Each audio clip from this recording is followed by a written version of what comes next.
அஸ்ஸலாமு அலைக்கும். நீ ஒருவருக்காக அதிகம் செய்தாய். அவர் ஒரு வாரத்துக்குள்ளே உன்னை மறந்தார்.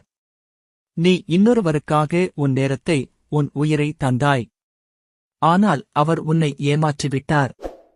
மனிதர்கள் நன்றி கெட்டவர்களாக இருக்கிறார்கள். நமக்காக செய்ததை மறந்து விடுகிறார்கள். ஆனால் நீ நன்றியுள்ளவனாக இருக்க வேண்டும். ஏனெனில் மனிதர்கள் பார்க்காமலும் போகலாம். ஆனால் அல்லாஹ் பார்த்துக் கொண்டே இருக்கிறான்.